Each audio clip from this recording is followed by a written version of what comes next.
Hello friends, welcome to Suja Samayal. இன்னைக்கு நாம ரொம்ப டேஸ்டான பருப்பு வடகம் எப்படி செய்யறதுன்னு தாங்க பார்க்க போறோம். இதே மாதிரியே நம்ம சேனல்ல ஏற்கனவே 15க்கும் மேற்பட்ட வடகம் ரெசிபீஸ் போட்டிருக்கேங்க. அந்த வீடியோலாம் பார்க்கணும்னு நினைச்சீங்கன்னா டிஸ்கிரிப்ஷன் பாக்ஸ்ல லிங்க் கொடுத்திருக்கேன். அந்த லிங்கை செக் பண்ணி பாருங்க.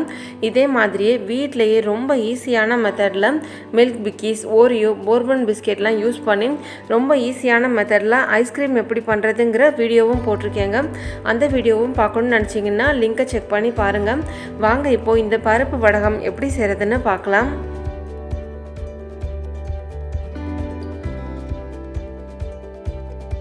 இன்றைக்கி இந்த வடகம் செய்கிறதுக்காக நான் இந்த டம்ளரில் 1 டம்ளர் அளவுக்கு துவரம் பருப்பும் 1 டம்ளர் அளவுக்கு கொள்ளு பருப்பையும் ரெண்டையும் ஒன்றா சேர்த்து நல்லா கழுவிட்டு ஒரு 6 மணி நேரம் ஊற வச்சுட்டு இப்போ நல்ல தண்ணியெல்லாம் வடித்து எடுத்து வச்சுருக்கேங்க.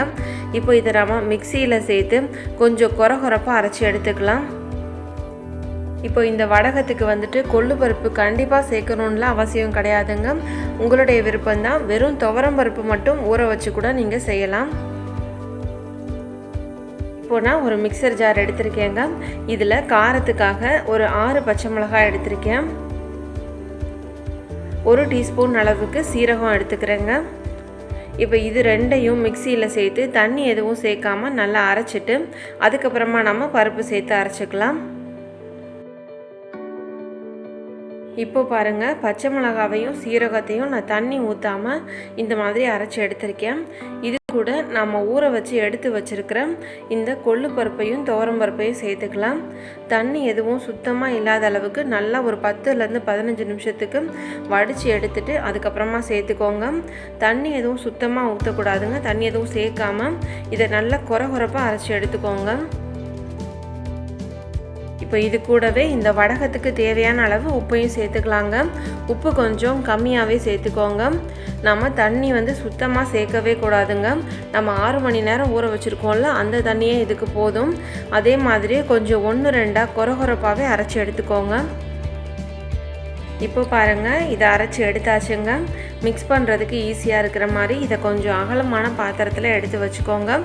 அடுத்ததாக இதுக்கு தேவையான வெங்காயத்தை ரெடி பண்ணிக்கலாம். நான் இன்றைக்கி இந்த டம்ளரில் தான் 1 டம்ளர் அளவுக்கு துவரம் பருப்பும் 1 டம்ளர் அளவுக்கு கொள்ளு பருப்பும் எடுத்துருந்தேங்க. அதனால் அதே அளவுக்கே சின்ன வெங்காயம் உரித்து எடுத்து வச்சுருக்கேன். நீங்கள் சின்ன வெங்காயத்துக்கு பதிலாக இதே அளவுக்கு பெரிய வெங்காயம் கூட கட் பண்ணி சேர்த்துக்கலாங்க. அதே மாதிரியே இந்த அளவுக்கு தான் வெங்காயம் சேர்க்கணும்னு இல்லைங்க. இதை விட நீங்கள் கொஞ்சம் கம்மியாக கூட சேர்த்துக்கலாம். இதே மாதிரி சில பேர் வெங்காயத்தை அரைச்சிட்டு சேர்க்கலாமான்னு கேட்பாங்க. அரைச்சிட்டு சேர்க்கும்போது வடகம் நம்ம எண்ணெயில் ஃப்ரை பண்ணும்போது ரொம்ப சீக்கிரமாக செவந்து போயிடுங்க. அதனால் அரைச்சிட்டு சேர்க்காமல் கட் பண்ணி சேர்த்திங்கன்னா உங்களுக்கு நல்லாயிருக்கும். இப்போ வெங்காயத்தை எல்லாம் நம்ம கட் பண்ணிக்கலாம். இப்போ வெங்காயம் ஃபுல்லாக கட் பண்ணியாச்சுங்க. வெங்காயத்தை நல்லா பொடுசாக கட் பண்ணிக்கோங்க. அது மாதிரி வெங்காயம் கொஞ்சம் அதிகமாக சேர்த்திங்கன்னா உங்களுக்கு டேஸ்ட் நல்லா இருக்குங்க. இப்போ இது எல்லாத்தையும் சேர்த்துக்கிறேன்.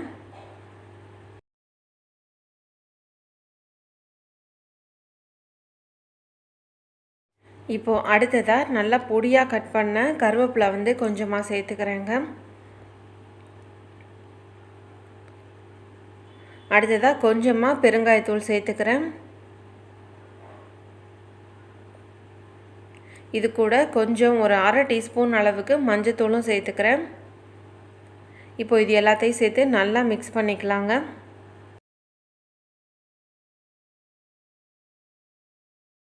இந்த வெங்காயத்தை நல்லா ஒன்று போல் உதுத்து விட்டு நல்லா மிக்ஸ் பண்ணி விட்டுக்கோங்க. அப்போ தான் இந்த வெங்காயத்தோட சாரெல்லாம் இந்த வடகத்தில் இறங்கி உங்களுக்கு டேஸ்ட் நல்லா இருக்குங்க.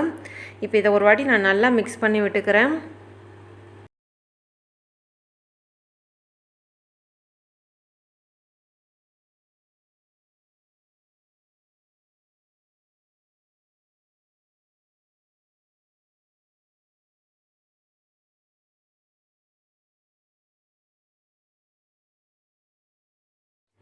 இப்போ பாருங்கள், நல்லா மிக்ஸ் பண்ணியாச்சுங்க. இப்போ இதை நம்ம கொஞ்சம் கொஞ்சமாக கிள்ளி எடுத்து வச்சிடலாம். இதை வந்துட்டு கிள்ளி வைக்கும்போது நேரடியாக ஒரு பிளாஸ்டிக் ஷீட்லேயே வச்சுருங்க. நான் வந்து இப்போதைக்கு இந்த பிளேட்டில் எடுத்து வச்சுட்டு மாடிக்கு எடுத்துகிட்டு போய் வெயிலில் அதுக்கப்புறமா பிளாஸ்டிக் ஷீட்டில் இப்போ உடனே மாற்றி வச்சுருவேங்க. வைக்கும்போதே நாம் பிளாஸ்டிக் ஷீட்டில் வச்சிட்டோன்னா நல்லது.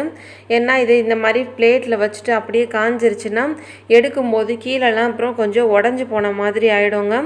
அதனால் வைக்கும்போதே நீங்கள் பிளாஸ்டிக் ஷீட்டில் வச்சிட்டிங்கன்னா நல்லது. அதே மாதிரி காலையிலேருந்து சாயந்தரம் வரைக்கும் இதை நம்ம வெயிலில் வச்சுருவோம். வீட்டில் வந்துட்டு சாயந்தரத்துலேருந்து மறுநாள் காலையில் வரைக்கும் வைக்கும்போதும் வீட்டில் வந்து ஃபேன் காற்றுக்கு அடியில் நல்லா ஓப்பனாக வச்சுருங்க. இப்போ பாருங்கள், எல்லா மாவையும் நான் இந்த மாதிரி உருட்டி எடுத்து வச்சுருக்கேன். நீங்கள் இந்த மாதிரி உருண்டையாக உருட்டாமல் சும்மா கிள்ளி கிள்ளி கூட வைக்கலாங்க. அது உங்களுடைய விருப்பம்தான். இதை நாம் ஒரு 3 நாளைக்காவது கண்டிப்பாக நல்லா வெயிலில் காய வச்சு எடுத்துக்கணுங்க. நாம் ஃபாலோ பண்ண வேண்டிய 2 முக்கியமான டிப்ஸ் என்னன்னு கேட்டிங்கன்னா, நாம் இதை ஈவினிங்லேருந்து மறுநாள் காலையில் வரைக்கும் வீட்டில் வச்சுருப்போம் இல்லையா, அப்போவும் நம்ம இதை கண்டிப்பாக ஃபேனுக்கு அடியில் நல்லா ஓப்பனாக காய வச்சுக்கணுங்க. அதே மாதிரி வைக்கும்போதே இதை நீங்கள் பிளாஸ்டிக் ஷீட்டில் வச்சுருங்க. அப்போ உங்களுக்கு கொஞ்சம் கூட இது உடையாமல் நல்லா அதே மாதிரி ஷேப்போடு அப்படியே வரும். இப்போ பாருங்கள், இதை வந்துட்டு ஒரு 3 நாளைக்கு நான் நல்லா வெயிலில் காய வச்சு எடுத்து வச்சுருக்கேங்க. இது நல்லா காஞ்சி வந்துருச்சு. இப்போ இதை நாம் எண்ணெயில் ஃப்ரை பண்ணி பார்க்கலாம்.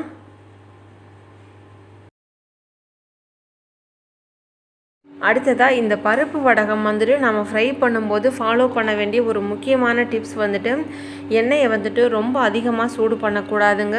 மீடியமாக தான் சூடு பண்ணிக்கணும். அதே மாதிரியே மீடியம் ஃப்ளேம்லேயே வச்சுட்டு லைட்டாக ஃப்ரை பண்ணி எடுத்துக்கிட்டிங்கனாலே போதுங்க. நீங்கள் ரொம்ப ஹை ஃப்ளேமில் வச்சுட்டு அப்படியெல்லாம் ஃப்ரை பண்ணிங்கன்னா இது வந்து சீக்கிரமாக அப்படியே கரிஞ்சு போன மாதிரி ஆகிடும். இந்த அளவுக்கு ஃப்ரை பண்ணாலே போதுங்க. அவ்வளோதாங்க. இப்போ இதை நம்ம எடுத்துடலாம்.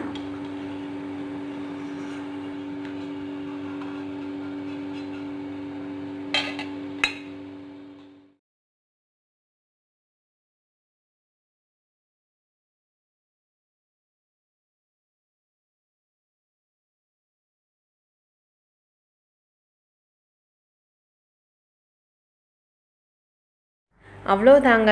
இந்த 3 முக்கியமான டிப்ஸை ஃபாலோ பண்ணி நீங்களும் பருப்பு வடகம் செஞ்சு பாருங்கள். செஞ்சு பார்த்துட்டு உங்களுடைய கமெண்ட் சொல்லுங்கள். இந்த வீடியோ உங்களுக்கு பிடிச்சிருந்தா மறக்காமல் சுஜா சமையல் சேனலை சப்ஸ்கிரைப் பண்ணி பக்கத்தில் உள்ள பெல் ஐக்கானையும் ப்ரெஸ் பண்ணிக்கோங்க. தேங்க்யூ.